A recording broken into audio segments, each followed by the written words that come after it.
Krishna Krishna Hare Hare Hare Rama Hare Rama Rama Rama Hare Hare Hare.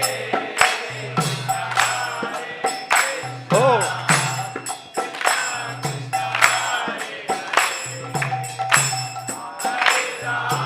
Come close.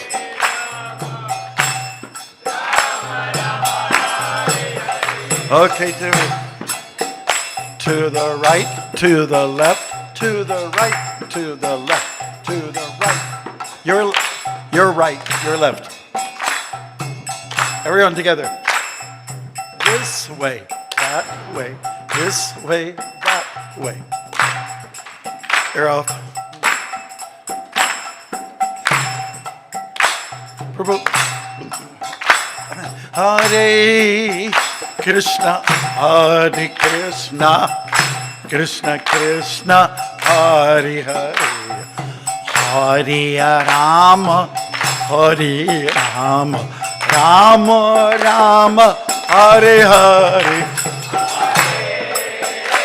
Oh, up, up, up, up.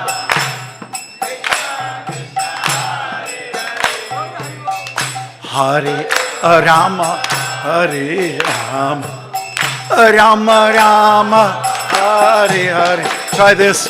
Up, up, down, down, up, up, down, down, up, up, down, down. Hare Krishna, Hare Krishna, Krishna Krishna, Hare Hare, Hare Rama, Hare Rama, Rama Rama, Hare Hare. Bolo.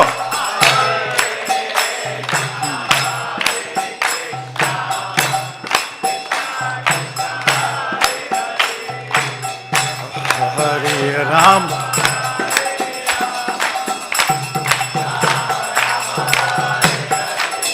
Sideways.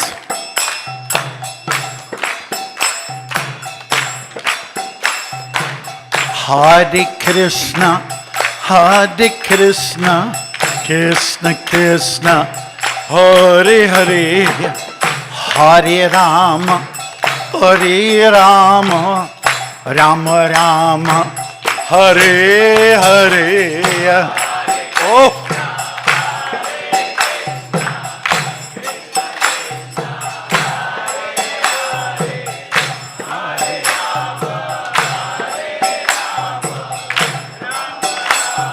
One, two, three, four. Hare Krishna, Hare Krishna, Krishna Krishna, Hare Hare, Hare Rama, Hare Rama, Rama Rama, Hare Hare. Oh. Oh, oh, oh, oh.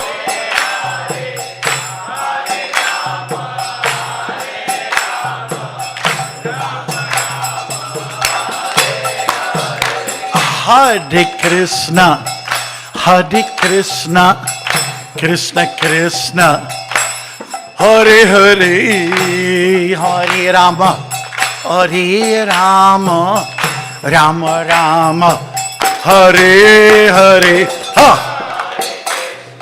Oh! Oh!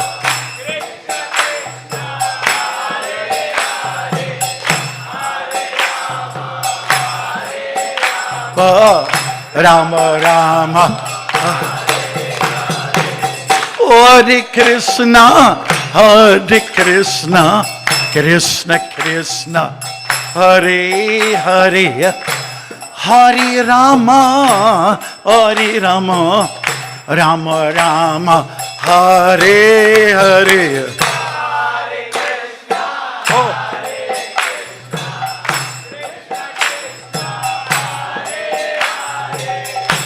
Hare Rama, Hare Rama, Rama Rama, Hare Hare, Hare Krishna, Krishna Krishna, Hare Hare, Hare Ram, Ram Ram, Hare Hare. 1, 2, 3, 4. Hare Krishna. Krishna. Oh, Hare Rama. Rama Rama. Hey, Hare Krishna.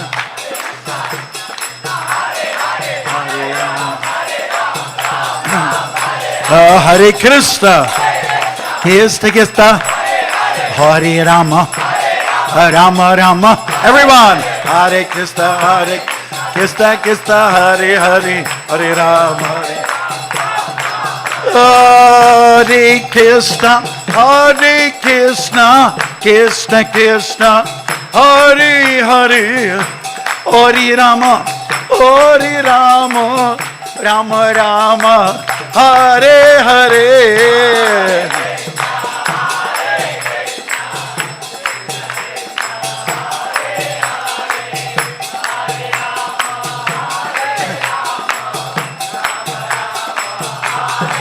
Okay, clap, clap, lap, lap, clap, clap, lap, lap.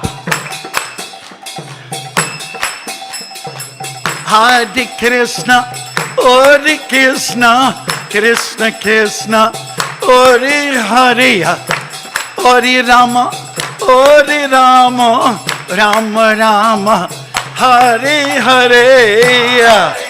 Oh.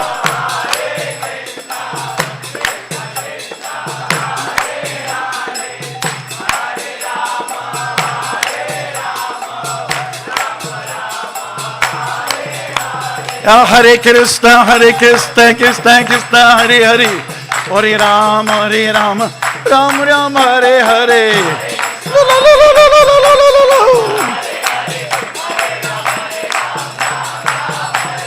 Hare Krishna, Krishna Krishna, Hare Rama, Rama Rama, hey.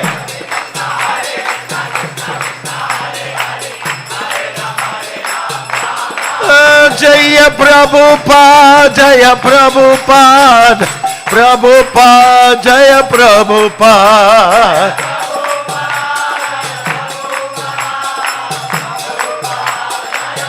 Jaya Jaya Prabhupada, Prabhupada, Prabhupada, Prabhupada. Jaya Jaya Prabhupada, Prabhupada, Prabhupada. Jaya Jaya Prabhupada, Prabhupada, Prabhupada, Prabhupada. Jaya Jaya Prabhupada, Prabhupada, Prabhupada, Prabhupada. Ta ta ta ta ta.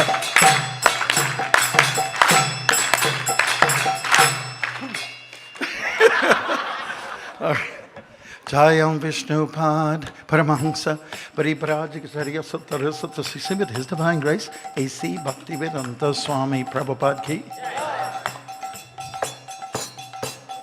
Jayam Vishnupad Paramahansa Pariparajikasarya Sattarasata Sisi with His Divine Grace Bhakti Saraswati Goswami Maharaj Prabhupada Ki. Ananta Koti Vaishnavrinda Ki. Namacharya Shri Haridas Thakur Ki.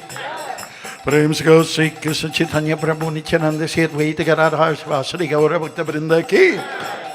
Sri Sri Radha Krishna Gopal Gopinath Shama Kunda Radha Kunda Giri Govardhan Ki. Sri Vrindavan Dham Ki. Navadvi Maipur Dham Ki. Ganga Mai Ki. Jamuna Mai Ki. Bhakti Devi Ki. Tulsi Devi Ki. Hari Nam Sankirtan Ki. Brihat Maradanga Ki. Samabheda Bhakta Vrinda Ki. All glories to the assembled devotees. Hare Krishna. Glories to the assembled devotees. Hare Krishna. Glories to the assembled devotees. Hare Krishna. Glories to Sri Guru and Sri Gauranga. Nama Om Vishnupadaya Krishna Vishaya Bhutale Srimate Bhaktivedanta Swami Niti Namine. Namaste Saraswati Devi Gauravani Karine Nirvisesa Sunyavadi Pasachari Satari. Ho! Hare Krishna. Thank you. Haribo! So, Maharaj needs no introduction after such a wonderful kirtan. Still, for my purification and also for knowing such wonderful glories of Maharaj, I'll give a brief introduction of Maharaj. So His Holiness Bhakti Marg Swami Maharaj was born in October 5, 1952. His first major encounter with devotees was in Toronto at the college. No, that's not right. That's wrong information. Oh, wrong. Yeah, but that's okay. Go ahead.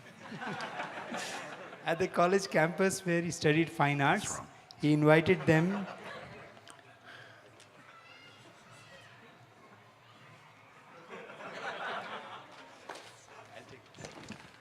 Hare Krishna. So, Maharaj was initiated by Srila Prabhupada in 1973. Maharaj served as Bhakti leader, Sankirtan leader, director of devotional plays, and from 1985 to 95, Maharaj has been the temple president in Toronto, where he also took the vows of sannyas in 1984. He is an instructor in Bhakti Yoga, mantra meditation, kirtan, and interactive dance. You can see interactive dance. We didn't do the dance part yet. Another night.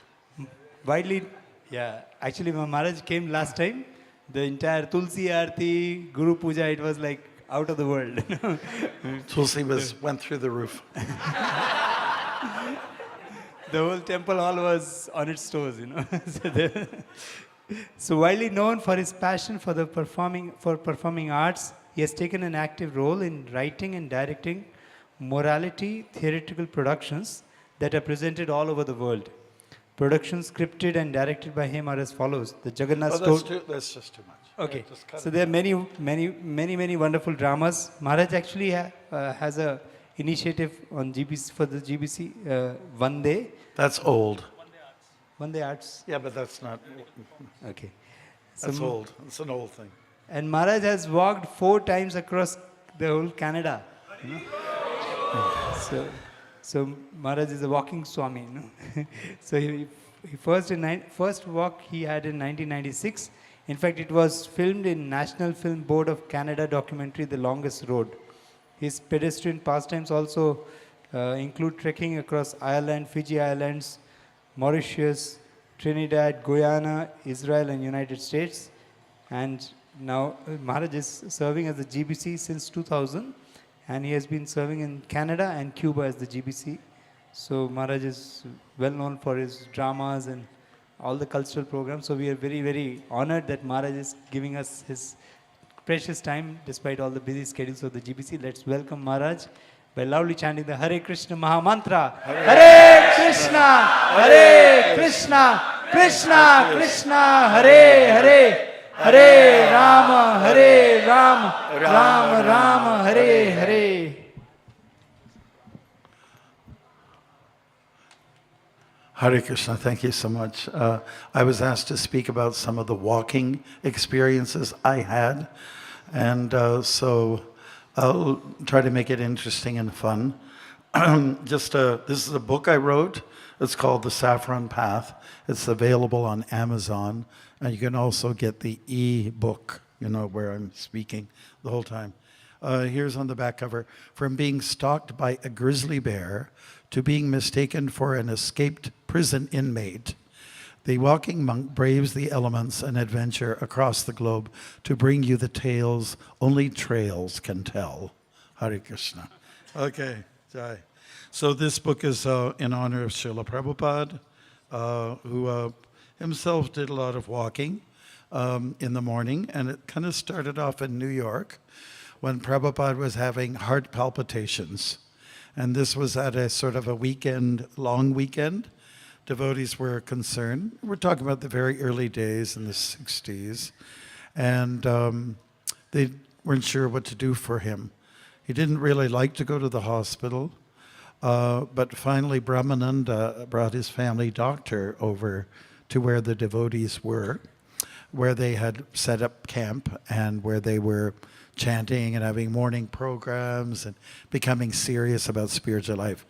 So then the doctor came over. He was an older Jewish man, and he diagnosed Prabhupada. And he then he thought it was very strange, all these people going blah, blah, blah, blah, blah, blah, blah, blah. and shaven heads and all that kind of stuff. But the doctor was very frank. I'll tell you what's the problem. He's praying too much. He's got to go out for a walk, you know. So Prabhupada started his walks in the morning, and he never stopped. He kept going every morning. He would take some time, come back in time for the deity greeting at around 7 or 7:30, and that was his program. And so I got inspiration from that to walk, and other people are there too who walked for a long time. Chaitanya Mahaprabhu was one of them. Shankaracharya is another one. Ramanuja, Madhvacharya. All the great saints did a lot of walking. You know why they walked? Because there were no buses and cars and trucks. That's why. They had no choice but to do the right thing and to take care of your body. So people ask me why I started doing these walks. Well, it's 1995, and all over the world, devotees were they had big plans for Prabhupada, to celebrate Prabhupada's 100th year, had he lived. So I thought, I've got to do something kind of special. So I gave some thought to it. 1995 was a very difficult year for me. I practiced my vows and everything. That was okay, but there was just too much gossip going on in the temple, in the community. So I decided I have to go for a long walk. And I'm kind of a patriotic monk. I like Canada. It's a nice country. It's clean. There's everything there, Great Lakes, mountains, prairies, everything you could want. It's a great place. And so I thought, I've driven across Canada, I've flown across Canada, but I've never walked it. So I thought I could do a walk, like a padayatra, or what they call a walkabout in some traditions. And I would go from the west coast to the east coast, which would be, like, say, 5,555 miles, or over 8,000 kilometers, right? And do it all in one stroke on what's called the Trans-Canada Highway. And and so I started on April the 12th, 1996, in Prabhupada's honor. And there's many reasons for me doing it. I walked in his honor. I also wanted to get away from the, let's say, the prasadam, temple prasadam, which is too opulent. You know what I mean? And I also wanted to get out there and do something nice for the movement, learn a little bit more about public relations and dealing with the media, getting on the radio, TV, newspaper, et cetera, and just get out and meet farmers, miners, fishermen, people, corporate people, and just let happen whatever happens. And I thought that as a sannyasi, I could demonstrate detachment, vairagya, by just going through the weather, whatever it is. And most of you have heard Canada's got a reputation for being a nice country, but it gets cold in the winter. So April's okay, and you can finish by the time the winter gets real, real nasty. So, but still, walking through snow, rain, intense heat, because we do have heat, we do have summer, and wind and whatnot, and also a weather called black snow. I call it black snow. They're black flies, and they are vicious. Mosquitoes, horse flies, deer flies, all kinds of flies, and the most incredible level of wilderness that's out there in terms of wild animals are something called Homo sapiens. Yes. And so anyways, I was going out for an adventure, and my methodology was to have a person supporting me from his vehicle.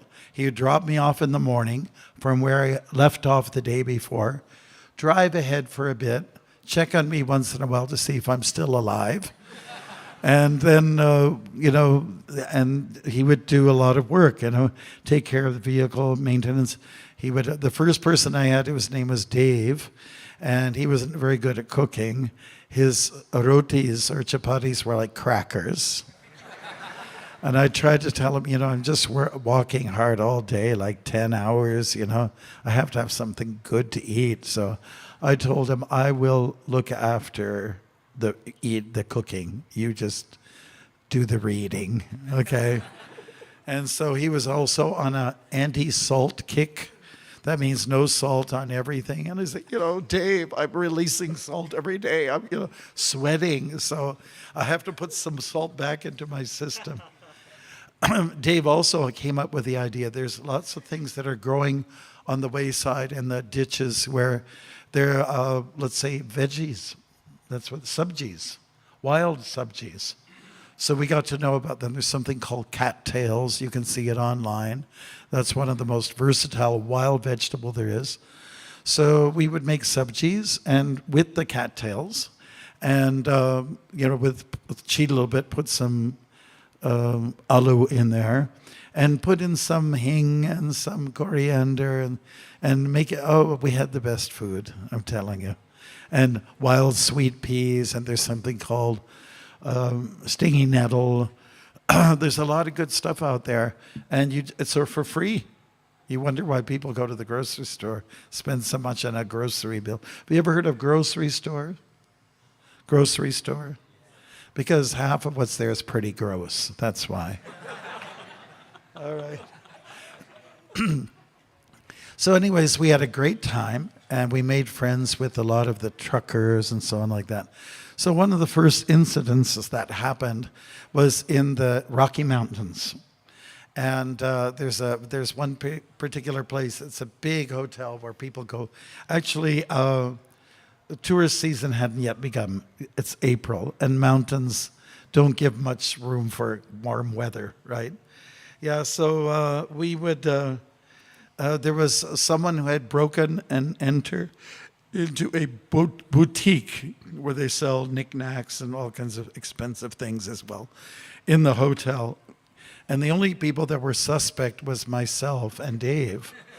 So the Royal Canadian Mounted Police, which are the most famous police force in the world, Canadian, RCMP, that's what they are. And so one of the officers came and they asked Dave, what are you doing here? And he frisked him, all that kind of stuff. So I said, what are you doing here? I'm here to support the monk. Oh, you mean that guy on the other valley, on the other side of the mountains? Yeah, him. What's he doing? Said, well, he's walking across Canada. What for? Well, he's doing it for the spiritual healing of the nation. And then the officer goes, is it working?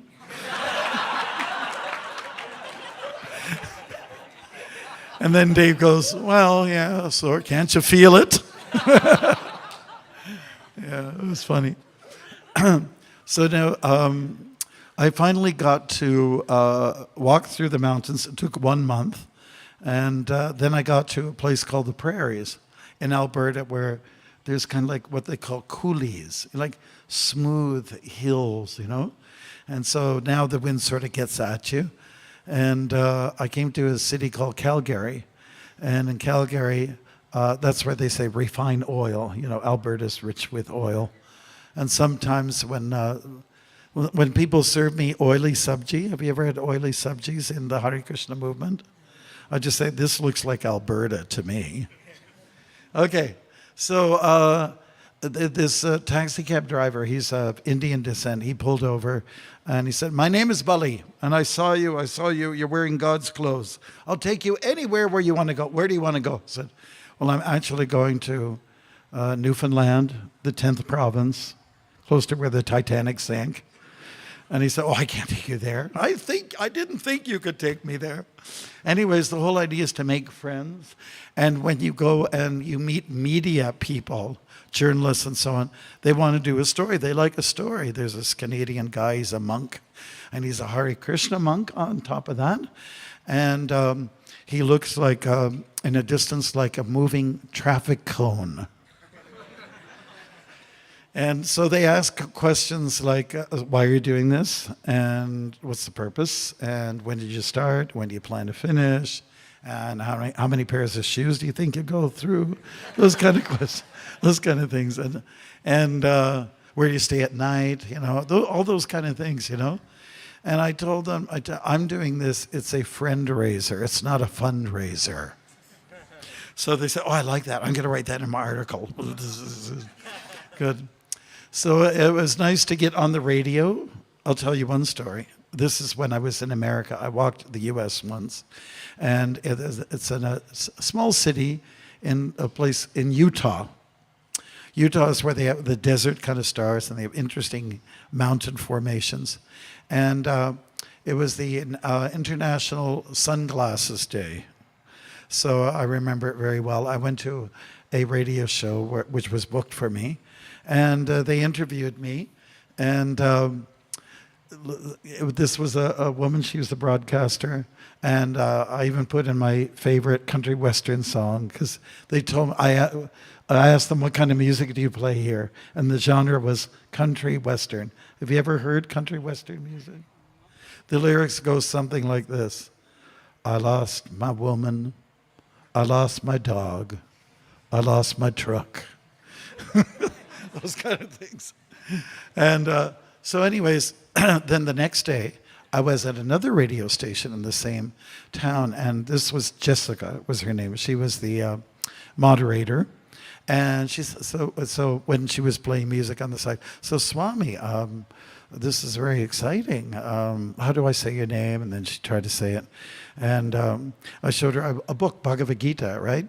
And she said, oh, I think I have that book. So, well, have you read it? No, now I will, now that I know you. So she says, go quick, put in the headphones. We're on the air. Quick. Okay, so we have someone here at the studio today. And this is known as the Walking Monk. And he's doing something very interesting. He's walking right across the U.S. from Boston to California. And his name is, let's see if I say this right, Swami. Bhakti Marga Swami. Is that perfect? It was Jennifer. That's her name, Jennifer. Perfect, Jennifer. And she said, that's in the Sanskrit language. And he and I were just having a little chit-chat. And he asked me, what kind of music do we play at this station? And I told him it's pop music. And he told me what pop means in Sanskrit. It means sin. So then she said, and that's why we have the monk here today, to deal with our sins. Yeah, it's great being on the radio, especially. I remember being in it was in Nevada, that's in the U.S., and it was Janmashtami Day. So even though it's Janmashtami, you celebrate by walking and by chanting japa as much as you can and meeting people. So we did have an appointment with a radio station there. I can't remember the name of the town, but we were listening to what kind of radio station it was, what kind of music on from our vehicle to get an idea. And they were saying, oh, today is the birthday of Ethel Merman. She was the Broadway performer, blah, blah, blah. And so also has a birthday day, blah, blah, blah, blah, blah, blah.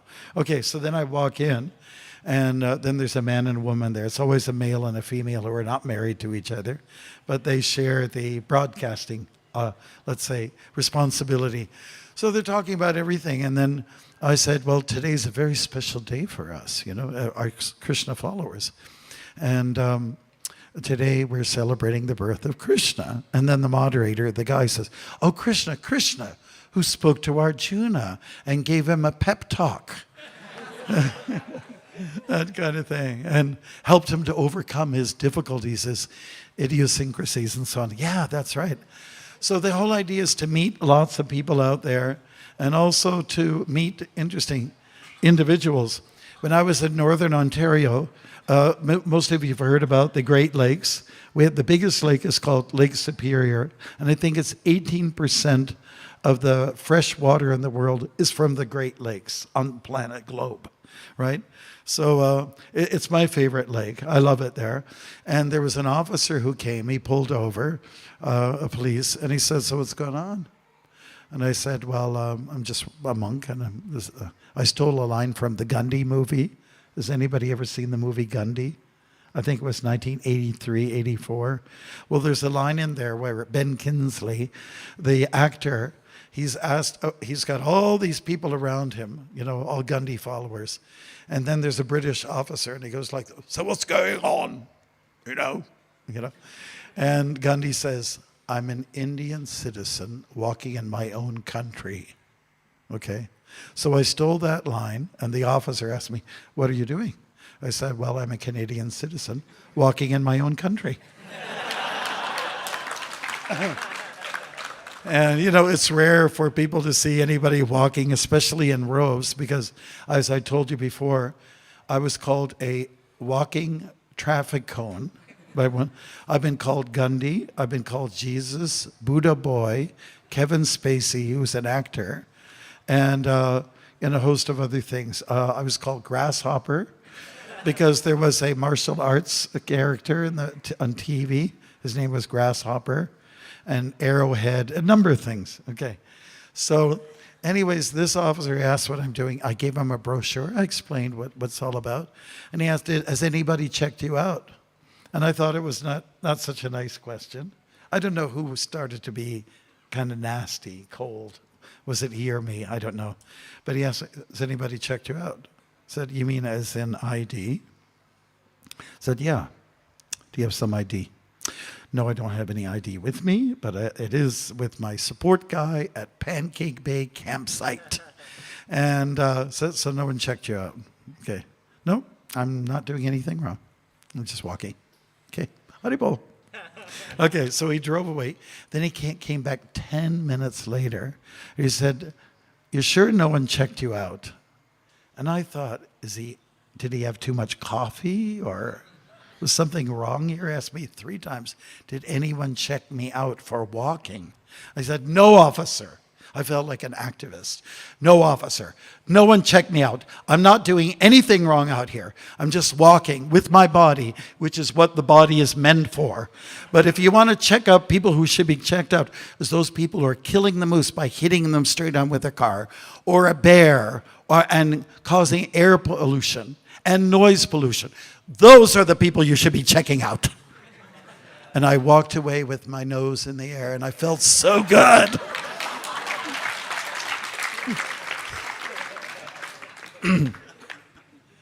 So sometimes people ask, sometimes people wonder, are there some people give you a hard time? So it does happen from time to time. And this was on the East Coast. It was in New Brunswick. And one person, it's usually people who are in red cars and trucks who are kind of weird. Okay. So anyways, this one guy, he slows down and rolls down his window, and he does a mudra, which is unknown. Like in Canada, no one's been trained to do mudras. Hand, finger formations, So he just didn't, without talking, he slowed down and he did a mudra with the middle finger out. And so then he rolled up his window and drove off real fast. And I thought, what a coward. What a coward. And I felt a little bit kind of upset inside. If I had a chance to talk to him, we could be friends. But he didn't give that chance. He just thought I was weird, right? So I was processing this, and I was very kind of disturbed, agitated. And then I thought in my mind, every time there's some negative wave that comes at you, something positive will follow it, right? So right after that, my thoughts were like that. Then I heard a female voice, hello! And I turned around, and it's a woman in the front yard. And I said, I saw you on TV last night. You must really be tired doing all those miles every day. Why don't you come on in? I'll give you some refreshments. So we did. We met her partner. We made friends and all like that. So the proof is there. If something negative comes at you, just wait till the positive wave comes at you. That's what I learned from that. Okay. Another time, it doesn't happen very often, but there was another guy in a convertible, and he slows down when he sees me, and he says, get out of town. Like a Westerner, you have the cowboys, they stand there with their, like, get out of town. And he didn't stay long enough for me to say anything. And then I had to process that. So, well, the next time someone speaks some obscenity, what I'll do is I'll just go like this, come right down here. We'll talk man to man, face to face, if you have something to say. Now, this is what I was thinking also, part of my process, if I met this guy further down the road, I could have said, "Excuse me, sir, but you told me to get out of town. You know what? Your town isn't worth staying in." I could have said that. But I am a Swami, so I have to control my tongue, right? Right. So that's why I came up with this idea. Come on over, let's talk. Then I was in a place called Sault Ste. Marie. It's kind of closer to the middle of the country. And it was a Sunday afternoon. And there were two guys in a car. They were dressed in coveralls, like they were doing, like worker types who were doing mechanical work, fixing cars and doing grease work and all that. So anyways, these two guys, they drove past me and they went, "Ah!" And I didn't know exactly what they said. So then I did that. I went, "Come on over. You want to talk? Talk right here with me." So then they did a U-turn after this. This is, "Oh my God, what did I get myself?" And then they came over. And then they said, "What? I said, "Well, you guys were shouting something." And I said, "Yeah, we just said, hi." "Oh, okay, all right. Sorry, I misunderstood you." So you do meet some interesting people. Most people are nice. They give you donations. They give you like Lakshmi or fruit or Rice Krispie squares or anything practically. And I have had people give me hamburgers and in a bag or something like that. And I said, "Thank you very, very much. You are very kind-hearted. This is so conscientious of you." Of course, when they go away, I just hold on to the bag and I distribute it to the raccoons, But it's the thought that counts. They were demonstrating bhakti. They did the best they could. So I wasn't going to refuse it and say, "No, I can't have this. I can't." I didn't want to be snooty and nasty. I want to be nice. I want that people will come later. I met this one fellow. He's a moose hunter. Moose with the big thingies out this.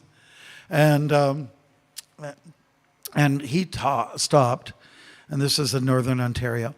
And he said, "Now, didn't I see you here about 9 years ago on this road?" I said, "You're absolutely right. This is my second time walking on this particular road, and you got the years right. You're amazing." Okay? So we started talking. He just apologized. "Well, I know you're a monk. You're probably one of those vegetarians or something." I said, "Well, yes, I am, as a matter of fact." "Well, I have to confess, I kill moose, and I eat them." I said, "Well, that's where you're at right now. And I think you're a very nice fellow to stop and talk to me. And I just recognize in you that you're a very good, decent human being. And I hope you have a very good day today. In fact, I hope this is the best day you have in your life." So he drove up. Well, thanks. He drove up and he turned around and he said, "I really appreciate what you told me." So in this way, I kind of won his heart. He won my heart. And we just made friends. There's no point in condemning people just because of certain habits. You have to get on people's friendly side first and don't scold them and condemn them, but rather make buddies out of them. And then slowly they will come around. That's the way it works. What do you think?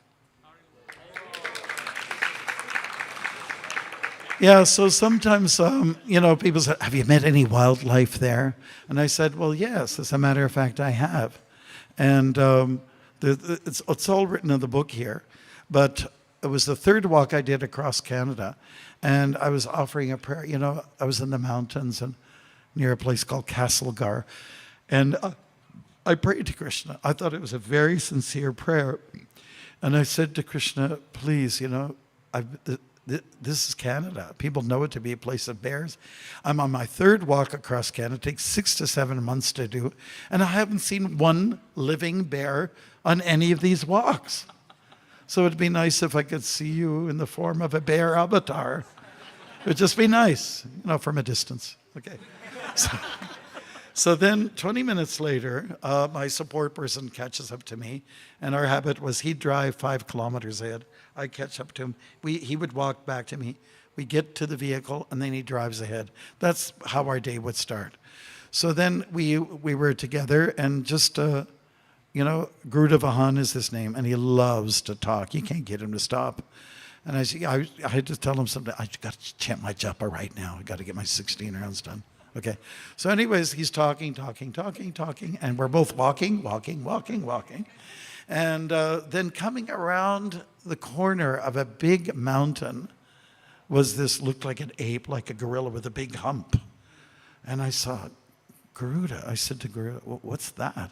That's an ape. That's not an ape. That's a grizzly bear. Yeah, and he's coming our way. Okay. This is a quiet road, 7 o'clock in the morning. Grizzlies are big. They can be extremely mean. So this bear was walking on the middle of the road, 2-lane highway. We were walking on the pavement as well. We had nowhere to go. It was a national park. There were no buildings. There's no gas pumping stations. Nothing. Just wilderness. So we're kind of a little bit vulnerable. So the bear, he didn't see us first because they have very poor eyesight, but they have a keen sense of smell. So he goes. So he was smelling us before seeing us, right? A few more seconds pass away, and finally a motorist came, tooted his horn, and the bear took off. Then another 15 minutes later, we heard a snort behind us. So we looked behind, and there was the same bear. And he was definitely interested in us. And breakfast or whatever. And we were not sure what to do. But he was some distance away initially. Like say we're after the striped, Mr. Stripe, behind him, just the brahmachari with the glasses. Yeah, behind, just like there, that's where he was. That's where we saw him. And he was getting closer because he has a big gait, you know, whereas our steps are a little slower. So then we started chanting, Namaste Narasimhaya Praladala. What are we going to do? I'm not right sure. And then we know that usually what you're supposed to do with bears is you're supposed to look tall because they don't see. If they see you're tall, they might back away. But grizzly bears are a little bit tough to make shy. So I remember us trying to speak to the bear a little bit. First of all, you don't run. That's the worst thing. And where are we going to run to? It was like a cliff on this side, a cliff on that. It was like a built-up road for traffic. There was no place to go. So we just, you're big, you're strong, you know. Try to make him feel good, maybe pick up on our vibrations a little bit, you know. And said, we still didn't know what we were going to do. In my mind, I was thinking, if he starts running, if he starts chasing after us, Garuda will go this way, I'll go this way, and at least one of us are okay. But you know what you do with wildlife, and this is not a mother with her cubs, because then we would have been in trouble. Probably was a male bear. And so we just didn't know what to do. And then suddenly in this big mountain cavernous valley, there was this sound like a sound of a lion's roar. Roaring, right? And what it was a trucker, like a big tractor trailer. You know, in North America, they're quite big, you know.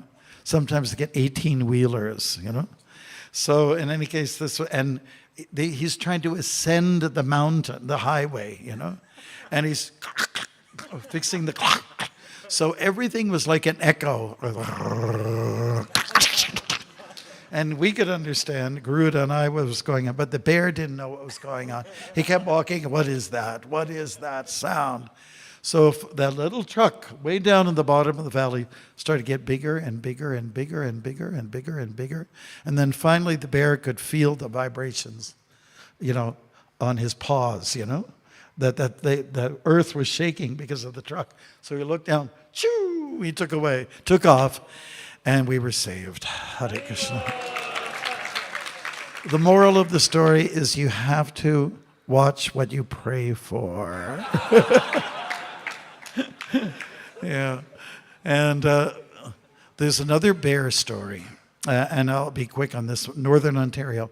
And there's a biker, a guy and bike, the Hells Angels type, and he drives towards me, and I have a brahmachari with me. He's from Cuba. He's never seen snow before, and he saw snow like just a few days prior to this.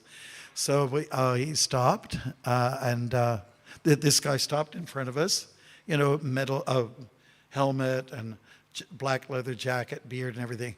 I'm warning you guys. And we're thinking, what did we do? So I'm warning you guys.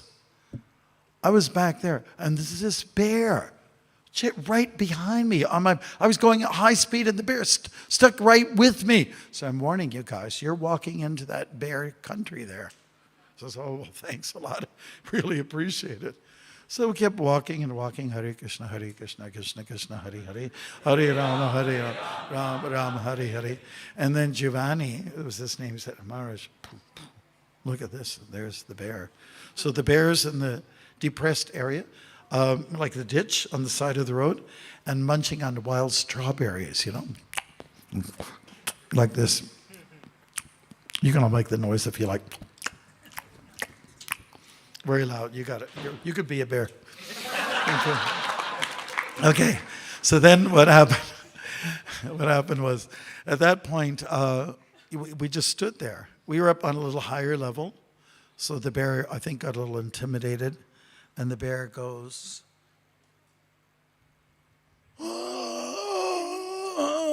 and then came down on the four paws, and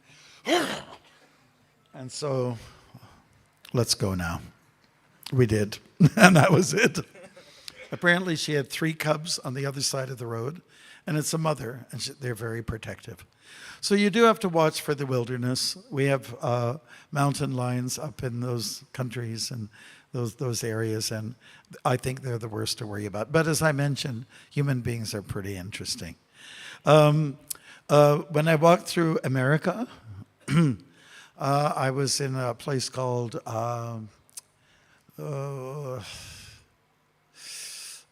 was in the Midwest. Okay, so I get a police officer pulls over, and he said, okay, I'm not sure what you're doing, but I got some complaints, and I just want to, I have to take some information from you. And so as he was doing that, I gave him my ID, and then I told him I'm doing this walk across the U.S. I did Canada, and I'm doing it for my teachers, walking for our teachers. That was my theme. Said, okay, well, I'll tell you what's going on here. In this town here, they've got a college, but they also have a penitentiary. It's a jail. It's a big jail, and everyone dresses in orange. So someone called. They thought maybe you had escaped from the prison. So then I told the officer, well, I'm going that direction, and I'm going west. And can you tell the police officers in the next county that I'm coming, right? So that there won't be any mistake. So then the next day arrives, and it's overcast. It's going to rain a lot. So I decided not to wear these clothes because you know what happened? When I walked in Ireland, and when your dhoti gets wet, when you walk, you've seen it before, you've done it before? Well, especially like my dhoti is, I just show you, it's a tube. It's not like a long thing like you have. I don't know, I can't ask you to take off your dhoti. But this, when it gets wet, it wraps around. And when you go like this, you take a stride, and it tears all the way up. So when I was in Ireland, I was walking like this.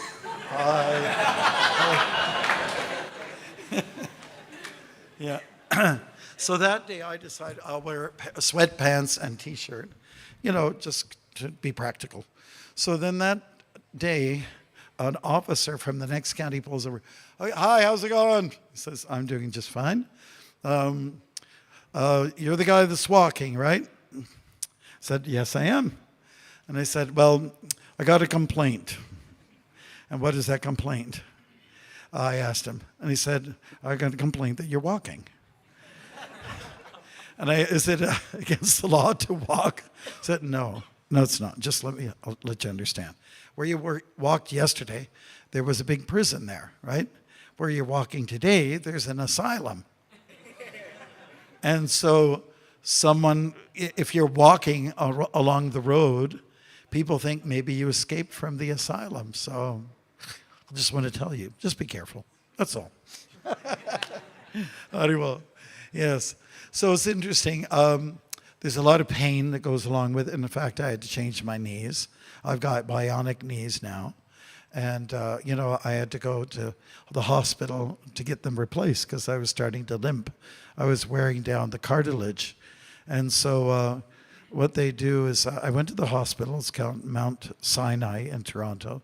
And it's a very reputable hospital, right? So they take you in on a stretcher, and then there's the main surgeon, and then there's all these other people like Santa's elves, or like Santa Claus and his helpers, right? So then they sedated me from here down, not up here. So I was wondering why there was so much noise going on, and why, because there was scaffolding in the front of the hospital and the back, and I understood they're doing renovations. So during the surgery, I was dozing off, and I kept wondering, why are they doing renovations in the next room? Because I was hearing a saw, and I was hearing hammer, and then I kind of went, wait a minute, they're not doing renovations. They're working on me. And, you feel like you pull your legs away, but you can't. You're totally paralyzed, right? So I was happy to get the change. It's a smart move. One of the things that happens when you get older is your knees go. So now it's one of the most successful surgeries or, medical professional things that they've done in modern times is help people with hip and knee replacements. So anyways, my old knees are in the garbage somewhere. And that's what they do. They cut it open, pull out your old knees, throw it in the garbage, and then they put knees. Now I have sort of like, every time I go fly somewhere, that's security, I got new knees. Okay, great. And then I get a free body massage. Okay. All right. So anyways, 4 times across Canada. My biggest day walking is 99 kilometers. And I was very excited that day. I was in the province of Quebec, and they speak French there. My French is not very good, so I thought, let me just go through there quickly. And 99 kilometers, no mistaken. It's like a marathon. I just missed 1 kilometer, and I felt bad about that. But 99 sounds pretty good, doesn't it? What do you think? Is that pretty good or what? Yeah. And the average walking was 42 kilometers, and that's like a marathon according to the Olympics, from Athens. It's actually a marathon walk. So the walking was for Krishna. The walking has been for people of those countries that I've been to. The walking was for my health. I could reduce some pounds and reduce some karma because I have extra chance to chant and just get a chance to visit all of our temples, and do it the traditional way. Now you're justified in getting a foot bath because your feet are tired, right? And and every day I'd have to have a massage. It was necessary, otherwise you can't keep going. So it's good now I have a chance to talk to public audiences and secular and non-secular or spiritual. And just because you're a monk, you walked across Canada and you did it 4 times. Wow. And people get to know you. This is in St. John's, Newfoundland. They said, oh, you're a Hare Lama, or is it Hale Rama, or what is it? Anyways, you're a monk. Dalai this or that one. And it's just so much fun being out there. And some of the greatest moments, like it's so freeing, it's like moksha being out there. And you have a choice where to take a nap and where to discharge. There was one, I was in the prairies, I was going to the schools grade 1 to 12 in remote areas. and they let us speak because my support guy had a talking bird, a parrot. So here I was, a monk, which no one's ever seen before, a guy who looks like a pirate, and his parrot. And we were getting into all the schools, you know. It was so much fun. So in one of those schools, the little girl, she pulls at my kurta like this, as the students were leaving. "Excuse me, but I have a question." I said, "Sure, what's your question?" "Well, like when you have to go, like when you're on the road, where do you go?" And so I couldn't get into details, but, you know. But it's very liberating being out there on the road. And that's all I can say. And it's just the people you meet and the wildlife and the kind of characters you meet and the kindness that comes from people is just awesome. It's just so wonderful. And I'm just an addict, you know. I'm an addict. I have an addiction problem. I love to walk. Yeah. So, yes, there's a, just one second, we'll leave time for your questions. I think there's two ways to be, you know. That is, you can be a fanatic. Do we have any fanatics amongst you, Prabhus? Do we have fanatical devotees? There probably are a few, right? So, a little bit rigid on everybody. You should, you should, okay. We can be a little fanatical, but I believe in being a fun addict. Be an addiction to having fun. Okay, we'll go for questions. It's just a little bit shy of 8 o'clock. You had a question? Have I walked India? I thought about it, but I think it would be a little tough. It's too hot for me, to be honest with you. And we have hot days in Canada, and like I don't mind tapasya, but I don't mind, but torture is something else. So,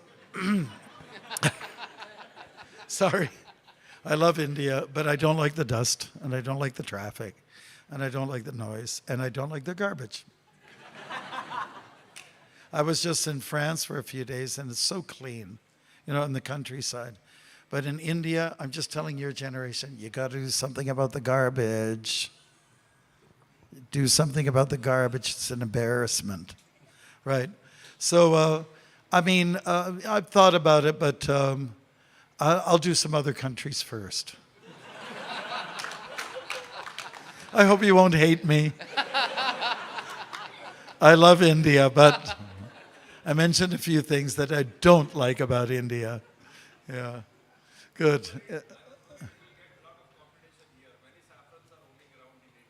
That's true, and it's not an unusual thing, but in other countries it is, yeah. You'll just be like a saffron moving cone, traffic cone in amidst other traffic cones. You wouldn't stand out. Yes, question? Yeah. Let's have the mic go around. Hare Krishna Maharaj, thank you so much for your enlightening association and great joy to be with you. Thank you so much. My question is, Maharaj, Bhagavatam says that recreation for sadhu is walking. Okay. And you did experience great recreation. So how do we also do that in the sense of, because it's saying in Bhagavatam? Yes, well, it's true. And Krishna does say something about recreation should be done in a modified way. Yeah, I mean, devotees should walk. If you have some trails nearby that are safe, walk. You should walk every day. You know, we should be fit. Who wants a bunch of weak brahmacharis? You know, brahmacharis should be strong, and most of you are going to get married. Some, not all. And ladies want strong men, you know, people who are strong with their willpower, with their senses, and, you know, so God created us that way, so let us keep fit and, you know, watch the diet and make sure you stay fit. And walking is the most natural recreation there is. Walking, my favorites are walking and swimming when it gets hot. We have lots of lakes in Canada. You can take your pick. And just go for a swim, relieve yourself, and come back to walk again. Yeah, so I highly recommend brahmacharis should have exercise every day. I'm sure you probably do it. But through dancing, it's a very good way to channel that need. How many people dance in the kirtan? Okay, that's pretty good. I just saw the universal form. Many arms. Yeah. So that's it. Walk a lot. Prabhupada did it, and all the great sadhus did it. They walked. Because, you have time. The philosopher Nietzsche, he once said that, the best ideas come from when you're walking. There's something about oxygen coming to the brain. There's something of the brain working very well and being recreation. You become very creative when you're walking because it's natural. It's natural. And we're meant to be doing natural things, right? There's time to study and read the books, right? The Shastras. But there's also time to be very active, especially when you're young. Do it now before it's too late. We don't need to see a lot of people with big bellies and stuff like that. There's a lot of people out there already like that. So I admit I have a little bit here, but it happens when you're older. I'll just try to hide it. It happens when you're a little older. But anyways, tomorrow at the Mangalarti, we're going to dance up a storm together. Any other questions? I could stay here all night. I don't have a problem. Microphone? Okay, yes. Hare Krishna Maharaj, thank you for wonderful sharing of your experiences. Maharaj, in Bhagavatam, first canto, 5th chapter, where Narad Muni mentions about his travel after his mother passes away, he travels through various towns, cities, villages, and forests like that. Yes. So there Prabhupada mentions that it increases the strength of mind. It increases the strength of mind when one travels through various experiences across various places. So Maharaj, you mentioned about some of the experiences where you met with some strange people, like bears, and also, did you experience some people where they may come to attack, robbers, thieves? Oh, thieves? No, I only experienced that in India.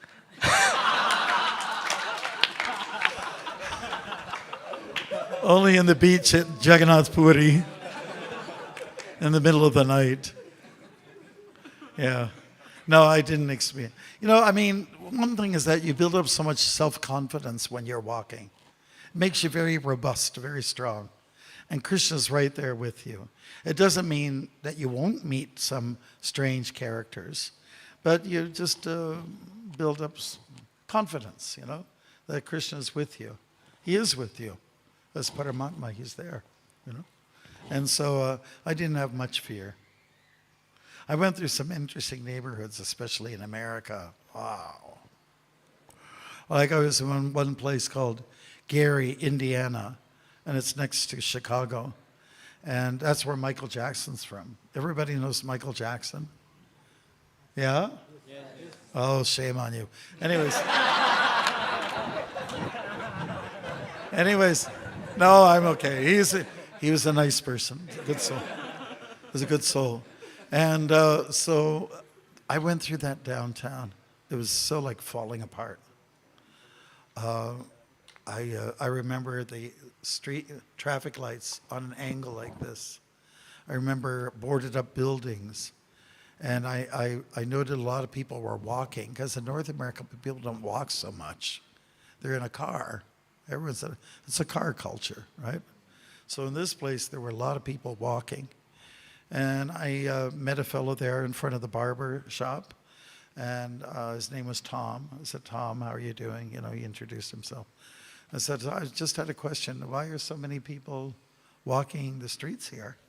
And he said, well, if you're on an overdose, you ain't going to get into a car and start driving around. You know what I mean?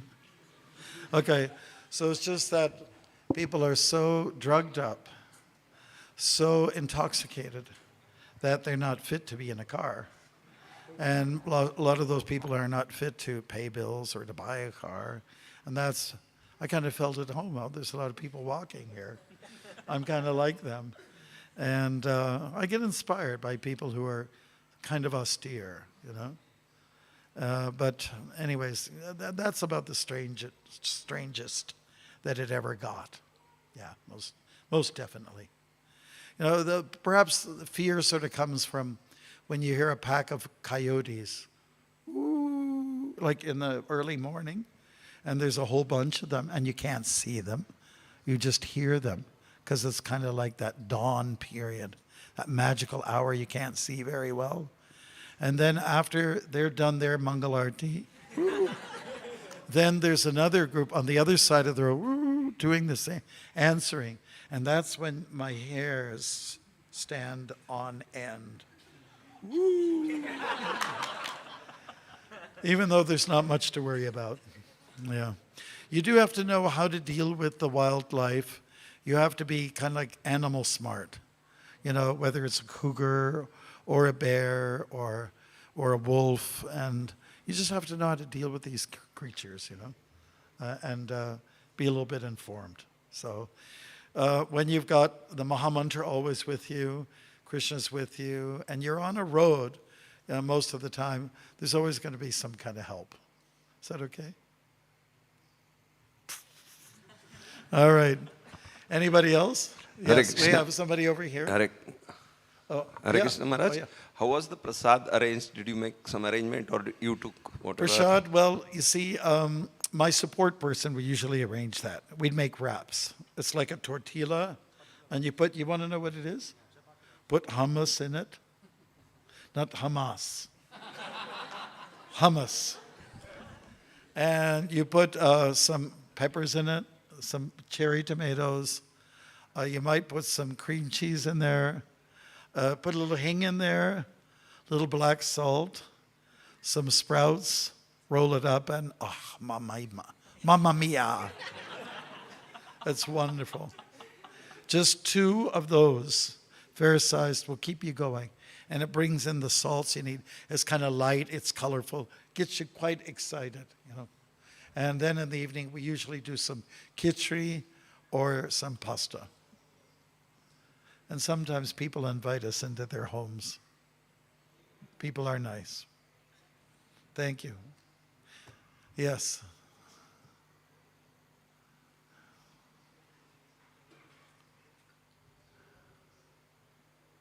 We should finish it. Thank you, Maharaj, for sharing your wonderful experiences. So my question is, what was your daily schedule? If I knew it was going to be a hot day, like it would be 32 degrees, like it is here these days, I would get up and start walking at 3 o'clock in the morning so that I could get my kilometers in by, say, 9 o'clock, most of my kilometers, and then walk again. If it was a regular time of the day, I would always get up just in time for the Mangalarti. I'll have my own Mangalarti. I'll chant for 3 hours in the morning, and then the sun usually comes up by then, and then we wait for some media people to come and so on like that. That was my regular routine. So you walk for 4 or 5 hours. My support person would come and get me after about 4 hours of walking.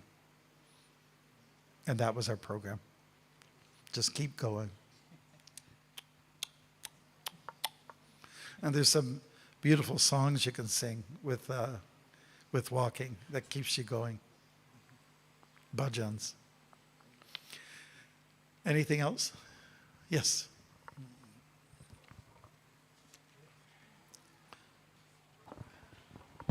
Hare Krishna Maharaji. Do you have any walking experience with Srila Prabhupada?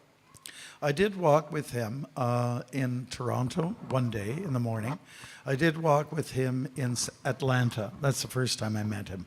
Atlanta, Georgia. And also in Chicago.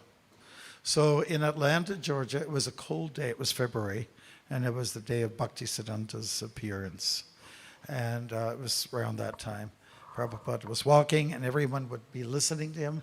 They'd be walking with their ears out like this. And I was doing that too. And I didn't watch where I was going.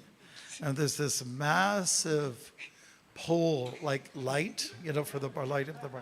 And I just hit, dang! Oh my... and a bump came immediately, and my Sankirtan leader said, shh.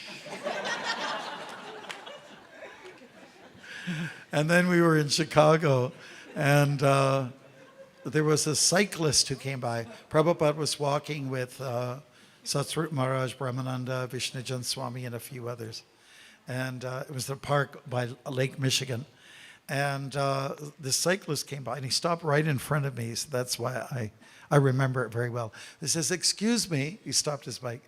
And Prabhupada stopped, and everyone stopped. And Prabhupada stopped, and then he was waiting for the boy to speak. And he said, I was just wondering one thing. Yes? Why is it that some of you are carrying sticks like the Dandas and not others? And then Prabhupada says to Brahmananda, what did he say?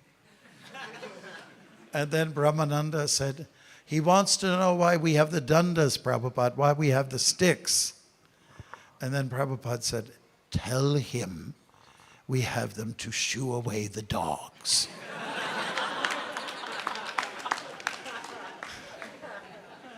So the boy said, oh well, you ask a stupid question, you get a stupid answer. I said, you didn't ask a stupid question, you're just talking to someone who's very special, like that. So those are my experiences with walking with Prabhupada and the other devotees. Personally, I prefer to walk alone with Paramatma, and because people slow you down. I hate that. I hate it. I hate waiting. I just have to keep going, that's all, at my speed, catch up. Yeah, so thank you for the good practical questions that you've laid out before me. And anything else? We can take one or two more if you like. Yes. HareKrishna Maharaj. Oh, God speaks. Yeah, Maharaj. Oh, yes. Maharaj, thank you very much for sharing your, various thrilling pastimes. Means a baseline of this thing is like, in a way, you have overcome your fear, like whatever, because you're walking alone and through jungles and various streets, unknown places. So wanted to know practically, like we face different situations where fear overpowers us. So what thought process you bring to, different, and situations are very unique most of the times. Yes. So how you deal with that? What How do actually you deal with inspires? fear? Yes, in short, yeah. Hare Krishna, Krishna Krishna, Hare Hare, Hare Rama, Rama Rama, Hare Hare, Hare Krishna, Krishna Krishna, Hare Hare, Hare Rama, Rama Rama, Hare Hare. That's enough! Hare Krishna. That's what we do. No option two? Huh? No second option? I didn't hear. Oh, other options? You have to talk to yourself and say, listen, I'm not this body, I'm a spirit. Have a little chit chat with yourself.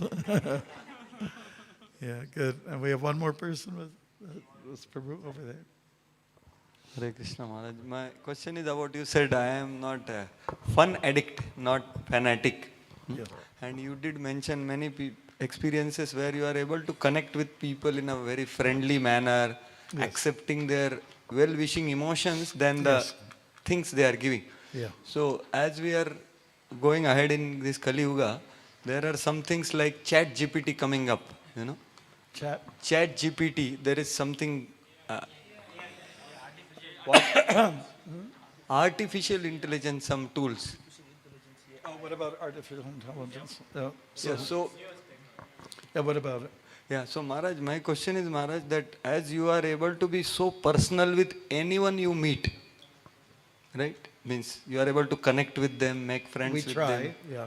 Yeah. So nowadays this thing has come up, so it's a more difficult for even people to connect, because people will connect to that instead of us. So how to become more and more personal in our interactions with other living entities and devotees? Go for a long walk. Then you'll meet people, and just don't go with a robot. Don't depend too much on your devices. Depend on Krishna more. It really works. It really does. Yeah, so I mean, really, it's, I feel bad for the days to come where we're depending so much on technology of a different kind. And there's something really to be concerned about. So every morning we continue to do our rounds. We ask Krishna, please help me to be a kind-hearted person with whomever I meet. After all, everyone's a devotee, right? Everyone's a devotee. Even those people who eat slugs and snails and cows and pigs and horses and turtles and snakes, they're also devotees somehow, deep down inside. They just need. All I'm saying is that kindness, warmth, smiles, they bring out the best in people. That's all. So you want to be more personal, smile. The first person that we spend a lot of time with in the morning is somebody by the name of Lord Sri Krishna. And what does he do? And we're supposed to reflect that. Right? So of course, technology may be a necessary evil, but you have to learn the art of balance. Don't get consumed by it. Just like during the pandemic, some devotees are, the vaccine is worse than the virus. Have you ever heard those people talk? Oh my God. And said, don't get consumed by it. Prabhupada never did. There may be truth to it, but why is it just vaccine kata? What about Krishna kata? Right? Good, we have a little fellow here. Come. Hare Krishna Maharaj. What is the third option? The third option? The third option is, let's see, that's a good one. Third option would be, the first one is really good. The second one is exceptionally good. And the next one would be try to do something nice to that creature that's giving you fear. Try to offer warmth to the person that's having insecurity. Example? An example. Well, let's say somebody's not nice to you. Do you ever have anybody, you're so nice, nobody can be bullying you, I imagine.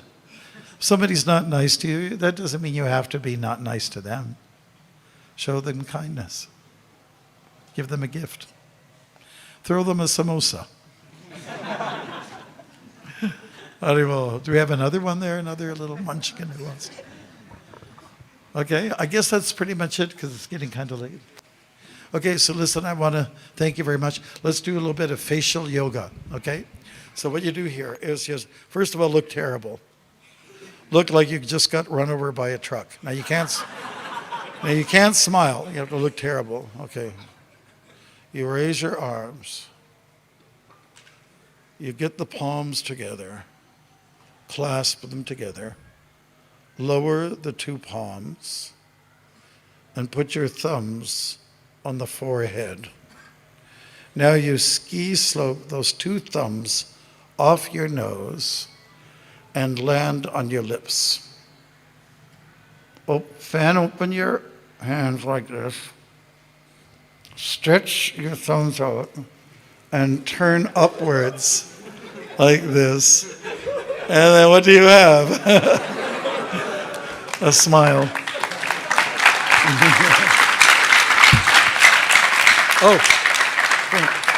We have to take a picture. We have to. Prabhu, photo. Take a photo. Family photo.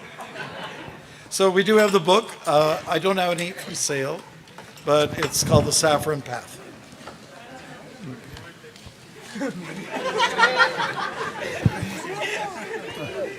Where's the guy doing the picture? Gauranga Pran. Yeah, Gaurang Pran, get Prabhu. everyone You have over to click here. the photo. You have to go way back, Prabhu. You have to stand on top of something. Everyone's welcome. Mataji's. Mataji's, Pitaji's.